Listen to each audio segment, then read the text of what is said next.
এই স্বাধীনতা দিবসকে বিভিন্নভাবে বিভিন্ন পথে প্রচারিত করেছে। এই দিন সেই দিন যেদিন শহীদ জিয়াউর রহমান সাহেব বলেছিলেন, I major Zia to hereby declare independence of Bangladesh.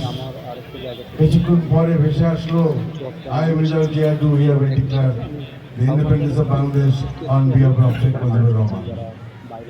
আমরা ইতিহাসকে বিকৃত করতে চাই না। এই ইতিহাস এটাই সত্যি যে শহীদ জিয়াউর রহমান সাহেব প্রথম স্বাধীনতার ঘোষণা দিয়েছিলেন। যদি আমাদের দেশের বই পুস্তকে বাচ্চাদেরকে আপনাদেরকে বিভিন্নভাবে এই স্বাধীনতার ইতিহাসকে বিকৃত করা হচ্ছে, আমরা এর থেকে বিরত থাকি। আপনি আমাকে সম্মান দেবেন, আমি আপনাকে সম্মান দেব। আপনি আমার ইতিহাস বুঝতে চেষ্টা করবেন, আপনি আপনার ইতিহাস আমি বুঝতে চেষ্টা করবো। এই প্রতিযোগিতা আমরা না করি। আমি কি বলতে পারছি ভাই? এই প্রতিযোগিতা আমরা না করি। এই স্বাধীনতা দিবসকে সেই যে বাচ্চাদের আছে, এই যে শিশু সন্তান আছে, তাদেরকে সত্যিকারের স্বাধীনতা ইতিহাস জানাবার চেষ্টা করবে। এই স্বাধীন হয়েছে, স্বাধীন হওয়ার পরে আমাদের দেশ বিভিন্নভাবে লোক বিভিন্নভাবে প্রচার করছে, যার যেরকম খুশি সেটা না করে এই স্বাধীনতা 25 তারিখ রাতে পাকিস্তানি হাইনাদাররা আমাদের আক্রমণ করেছিল। সেদিন আমি ঢাকায় ছিলাম, জীবন্ত একজন আমি লোক তথ্যের সাক্ষী। 25 তারিখ রাত থেকে 26 তারিখ 27 তারিখ সকাল পর্যন্ত একটি শব্দ বন্ধ, শুধু গুলি আর গুলি আর গুলি।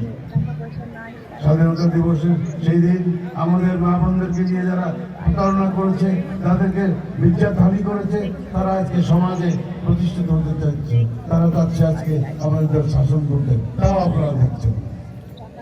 আমাদের এই কারণে এই সমাজে আমি এবার ইলেকশন করেছি, জামাত আমাদের বিপক্ষ ছিল, ৭৫,০০০ ভোট আশ্চর্য হয়েছি আমি।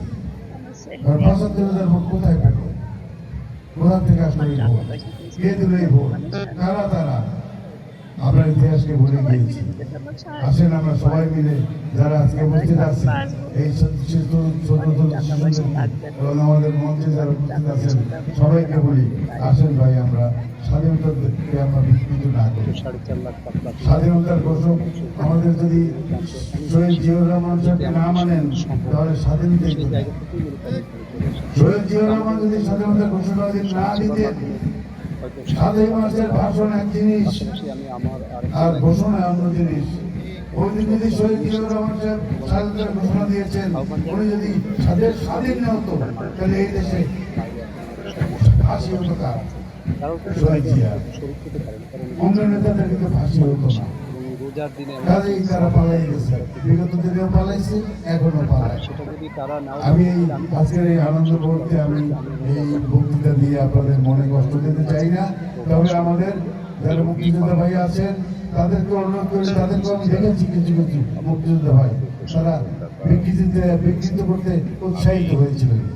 আসল মুক্তিযোদ্ধারা এই কাজ করবে, তারা এটাই কাজ করবে যে অরিজিনাল মুক্তিযুদ্ধ তারা করেছে, তারা দেশ স্বাধীন করেছে। আমাদের আপনারা জানেন এই মাটির সন্তান আমাদের জলিল ভাই, উনি 9 নম্বর সেক্টরের প্রথম দিন থেকে শেষ দিন পর্যন্ত এই সেক্টরের কমান্ডার ছিলেন। ওনাকে কেন ওনার লগ্ন কেন না হলো ভাই? ওনাকে কেন বেঁচে হলো ভাই? কেন?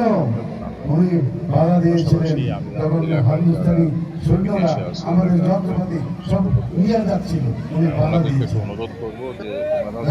অরিজিনাল মুক্তিযোদ্ধা যারা দেশকে ভালোবাসছে তাদেরকে মূল্যায়ন করা হয় না, তাদেরকে অনেকে মেরেও ফেলা হয়েছে। আমাদের 11টি সেক্টর কমান্ডার হিসাব করে দেখেন কয়জনের মৃত্যু হয়েছে, কিভাবে মৃত্যু হয়েছে। ভাই আমি আজকে এই সুন্দর মুহূর্তটাকে নষ্ট করতে চাই না। আপনারা সবাই এসেছেন, প্রশাসনের প্রত্যেককে আমি আন্তরিকভাবে ধন্যবাদ জানাই আপনার সুন্দর একটি অনুষ্ঠান উপহার দেওয়ার জন্য। ধন্যবাদ জানাই আজকে আমাদের শিক্ষকবৃন্দ যারা উপস্থিত আছেন এবং যারা উপস্থিত আছেন আমাদের দলীয় ভাই ও বোনেরা, সকলকে আমি ধন্যবাদ জানাই আজকে অনুষ্ঠানকে সাফল্যমণ্ডিত করার জন্য আপনারা এসেছেন। এই বলে আমার বক্তব্য শেষ করতে চাই। আপনারা দোয়া করবেন প্রত্যেক বছর আমরা যেন করতে পারি।